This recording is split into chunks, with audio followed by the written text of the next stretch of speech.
बड़ी खबर का प्रहलाद जोशी ने कहा है कुछ चुनिंदा लोगों को न्योता दिया गया, इसमें राजनीति नहीं हो रही है। भीड़ से बचने के लिए तमाम राजनीतिक दलों के जो चीफ हैं, जो मुखिया हैं, उनको निमंत्रण भेजा गया है। इस वक्त की बड़ी खबर बताएं, लगातार निमंत्रण को लेकर सियासत सामने आ रही देखने को मिल रही है। और इस बीच प्रहलाद जोशी ने साफ साफ कह दिया है कि दलों के मुख्य लोगों को हमने इन्विटेशन दिया है, भीड़ से बचने के लिए चुनिंदा लोगों को न्योता भेजा गया है।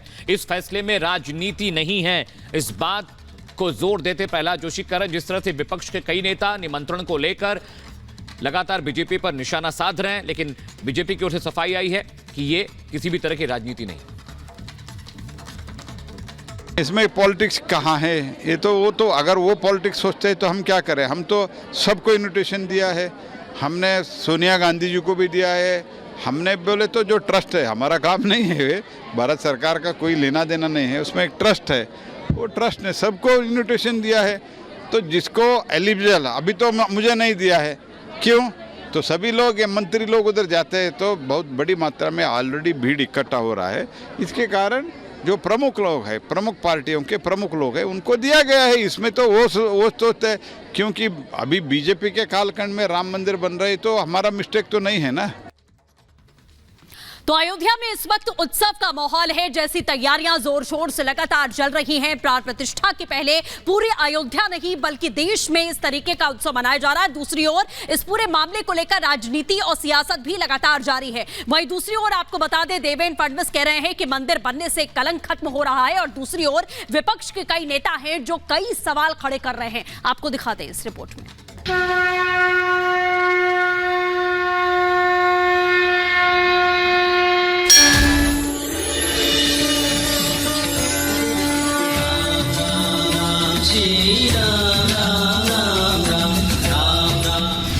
दिल में राम, जुबा पर राम, उत्सव का रंग और सज धज कर तैयार होती अयोध्या धाम। बस कुछ दिनों का इंतजार और 22 जनवरी को खत्म होगा भक्तजनों का इंतजार, जब प्रभु श्री राम अपने नए घर में विराजेंगे। पीएम मोदी के हाथों अयोध्या में रामलला की प्राण प्रतिष्ठा की तैयारी है। अब रामलला की प्राण प्रतिष्ठा से पहले बयानबाजियों का सिलसिला भी जारी है। बीजेपी नेता और महाराष्ट्र के डिप्टी सीएम देवेंद्र फडणवीस ने मंदिर निर्माण को कलंक का खात्मा बताया, तो वहीं विपक्ष निमंत्रण और राजनीतिकरण पर सवालों की सियासत में व्यस्त है। जो इस देश की आस्था है, उस आस्था को प्रस्थापित किया जा रहा है, तो ऐसे समय राजनीति करना ये बहुत ही ओछी बात है। ये ऐसा समय है कि हम सारे मतभेदों को भुलाकर राम जी का नाम लें, राम जी को प्रणाम करें और पूरे देश को राममय बनाए। अरे भाई, आप डिप्टी चीफ मिनिस्टर हैं, आप संविधान के ऊपर, आइन के ऊपर ओथ लिए हैं, और आप एक जिस दिन डिमोलिशन हुआ था उसको आप कह रहे हैं कि बड़ा अच्छा काम हुआ। वो प्रोवोक नहीं कर रहे हैं, वो इंसाइट नहीं कर रहे हैं।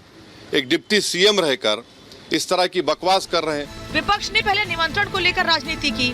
जिन्हें निमंत्रण मिला उनमें से कुछ लोगों ने प्राण प्रतिष्ठा कार्यक्रम में जाने से इनकार कर दिया, तो वहीं कुछ लोगों को अब भी निमंत्रण का इंतजार है।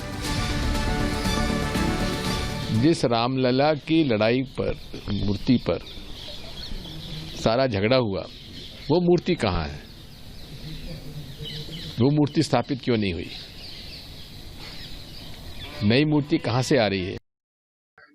देखिए, पहले तो हमें निमंत्रण मिलने वाला नहीं है, और अगर मिलेगा तो भी हम नहीं जाएंगे, क्योंकि ये तो हमारी आस्था से जुड़ा हुआ मसला है। वहाँ पर हम पहले से कहते हैं रहे हैं कि वहाँ पर हमारी बाबरी मस्जिद थी, लेकिन जब सुप्रीम कोर्ट ने इसका एक निर्णय लिया जो कि आस्था के आधार पर लिया, जबकि उस पर नहीं लिया गया, तो इसलिए हम उस चीज के पहले से खिलाफ थे और आज भी हम उसके विरोध में हैं। कांग्रेस बीजेपी पर राम मंदिर के नाम पर मार्केटिंग करने के आरोप लगा रही है, तो वहीं बीजेपी ने विपक्ष की सियासत पर करारा प्रहार किया है। कि एजेंट कौन है भाई? भगवान और भक्त के बीच में कोई एजेंटगिरी करे, ये ठीक नहीं है। इसका तो वोट लेने का तरीका है। अरे, भव्य मंदिर बना, अच्छी बात है, और तमाम इंफ्रास्ट्रक्चर्स डेवलप हुए, हमें खुशी है, कांग्रेस पार्टी को भी खुशी है। लेकिन निमंत्रण देने वाले ये कौन होते हैं? इनके नाम से रजिस्ट्री हुई है क्या? और जो राजनीतिक दल और राजनीतिक नेता जो कल तक ये कयास लगाते हुए प्रश्न खड़ा करते थे कि राम मंदिर तो बनाएंगे, तारीख नहीं बताएंगे, आज वो दिन भी आया है कि जब लोग निमंत्रण का इंतजार कर रहे हैं। इस बीच अयोध्या में प्राण प्रतिष्ठा कार्यक्रम से पहले तैयारियों को लेकर राम जन्मभूमि कार्यशाला में अहम बैठक हुई, जिसमें ट्रस्ट के महासचिव समेत तमाम सदस्यों ने हिस्सा लिया। मेहमानों की सुरक्षा और मास्टर प्लान को लेकर भी बैठक में चर्चा की गई, जिसमें वरिष्ठ प्रशासनिक अधिकारियों ने भी हिस्सा लिया। वहीं प्राण प्रतिष्ठा से पहले पीएम मोदी ने राम नगरी को साफ सुथरा बनाने का संकल्प लिया। इसे लेकर उन्होंने इंस्टाग्राम पर एक वीडियो साझा करके देशवासियों से अयोध्या को सबसे स्वच्छ शहर बनाने की अपील की है। ये स्वच्छ अयोध्या, ये अयोध्या वासियों की जिम्मेदारी। उत्तर प्रदेश सरकार ने प्राण प्रतिष्ठा के मौके पर खास तैयारियां की हैं। 10 जनवरी तक सभी तैयारियां पूरी। 4 जनवरी से एयरपोर्ट सेवा नियमित। 1000 ट्रेन अयोध्या के लिए तैयार। अयोध्या के लिए 3 हेलीकॉप्टर सेवा। सभी मंदिरों में अखंड रामायण पाठ। मकर संक्रांति से मंदिरों की सफाई। रजिस्टर्ड कलाकार करेंगे रामलीला। जाहिर है प्राण प्रतिष्ठा कार्यक्रम को दिव्य और भव्य बनाने की जोरदार तैयारियां जारी हैं। अब इंतजार है 22 जनवरी का, जब 5 सदियों का इंतजार खत्म होगा। Bureau report, Republic Bharat.